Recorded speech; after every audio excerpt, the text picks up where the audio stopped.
सर्वमंगलमांगल्ये शिवे सर्वार्थसाधिके शरण्ये त्र्यंबके गौरी नारायणी नमोस्तुते। नमस्कार। आज नवरात्रीचा 7वा दिवस। आजचं देवीचं जे रूप आहे ते आहे देवी कालरात्री। या देवी सर्व भूतेषु मा कालरात्री रूपेण संस्थिता नमस्तस्यै नमस्तस्यै नमस्तस्यै नमो नमः। देवीचा आशीर्वाद आपणा सर्वांवर सदैव राहो।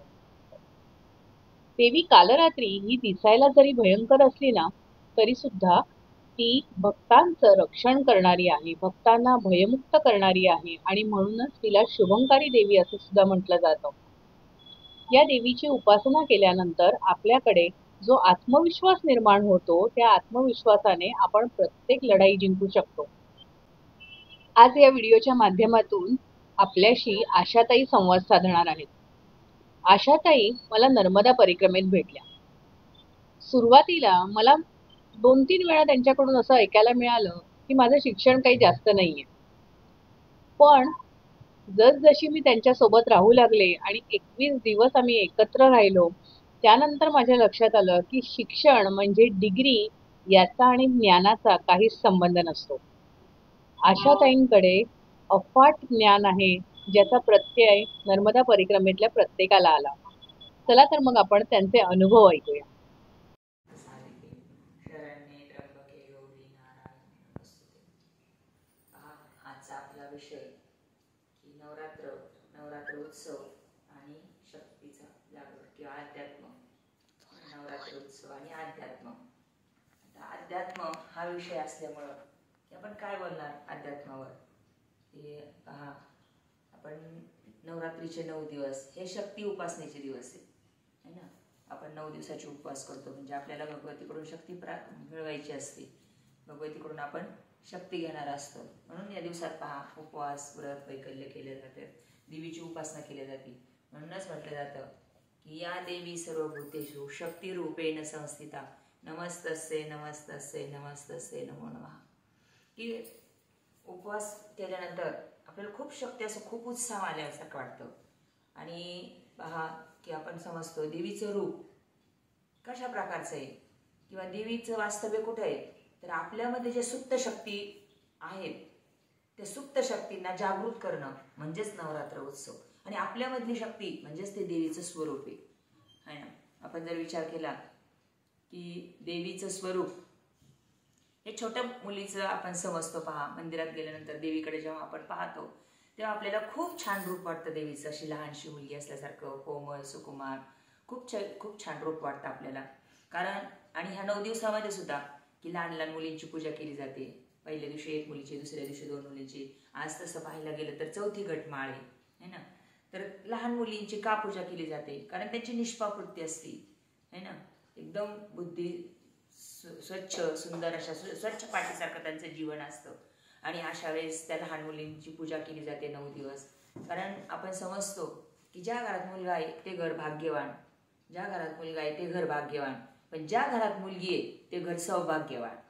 म्हणजेच मुलगी म्हणजेच घर की बेटी धन की पेटी, म्हणजेच देवीचं स्वरूप त्या घरात आलेलं असतं आणि घरात मुलगी असल्यानंतर खूप वेगळंच काहीतरी वातावरण वाटत असतं। आणि खरं तर म्हणजे या विषयात मला सहभाग होण्यासाठी सुप्रिया म्हात्रे हिच्यामुळेच मी या नवरात्र देवीचा जागर यामध्ये भाग घेऊ शकते। कारण सुप्रिया म्हात्रेचं आणि माझं मिलन कुठं झालं असं तर म्हणजे नर्मदा किनारी। नर्मदा परिक्रमा करत असताना की खरंच त्या अध्यात्माचा अर्थ आपल्याला समजतो की नर्मदा परिक्रमा करत असताना की एकदम आपण अंतर्मनात जात असतो। म्हणजे अध्यात्म म्हणजे त्या वेदांगीताईंनी सांगितलं पहा की आत्मिक म्हणजे अध्यात्म, आपल्यामधला जो आत्मा त्याचं स्मरण असणं किंवा त्याचं चिंतन करणं म्हणजेच अध्यात्म। आणि खरंच भगवंतांनी सुद्धा गीतेत सांगितलेलं आहे ममैवंश जीवलोके जीव भूत सनातना, म्हणजे तू माझा अंश आहे ना। आणि किंवा सर्वस्य चाहमृदी सन्निविष्ट, हे जे भगवंतांनी सांगितलं आपल्याला की त्याप्रमाणे आपल्यामध्येच भगवंत आहे।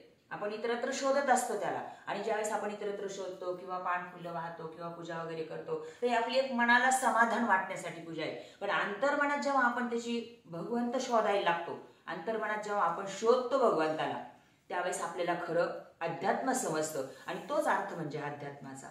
तर पहा, मी सांगितलं की ज्यावेळेस आम्ही नर्मदा परिक्रमाला सुरुवात केली, की सुरुवात कुठून केली आम्ही, तर ओंकारेश्वरचं नर्मदा मैयाचं स्नान झालं, ओंकारेश्वराचं दर्शन झालं आणि भाऊंनी सांगितलं की तसंच पुढं मानधाता परिक्रमेला जायचं. आणि जेव्हा आम्ही मानधाता परिक्रमा करत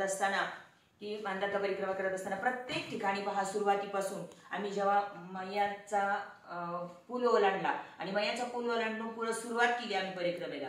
सुरुवात केल्यानंतर तिथूनच जी सुरुवात झाली की गीतेतला प्रत्येक श्लोक, पहिल्या अध्यायातला प्रत्येक श्लोक असा बोर्ड लिहिलेला होता. कोणताही श्लोक असा राहिलेला नव्हता त्यातला, की पहिला अध्याय पूर्ण होईपर्यंत सगळे श्लोक. मला खूप आनंद झाला, कारण मला गीता खूप आवडते. आणि ज्यावेळेस आम्ही ते श्लोक वाचत वाचत वाचत पुढे गेलो, पहिला अध्याय संपला, दुसरा सुरू झाला, असं वाटलं अरे इथं तर पूर्ण गीता आहे.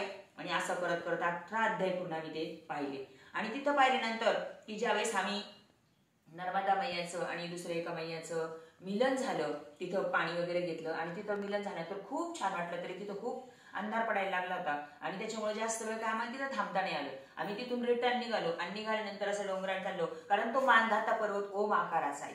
आणि अर्धी परिक्रमा झाली आणि नंतर काही एका ठिकाणी खूप अशा छोट्या छोट्या मुली होत्या. तर पूर्ण ओम असताना आमचं जेव्हा ते दर्शन करून आम्ही वरती गेलो, ज्यावेळेस असं त्या डोंगरावर आलो आणि तिथं काही मुली इतक्या छोट्या छोट्या मुली होत्या, एकदम 1 वर्षापासूनच्या तर 4-5 वर्षापर्यंतच्या सगळ्या मुली अशा जवळ आल्या. मैया को दान दे दो, मैया को दान दे दो, नर्मदा मैया को दान दे दो. आणि मी सहज एका मुलीला विचारलं, तुझं नाव काय ग ताई? छोटी होती ती, 2-2.5-3 वर्षाची.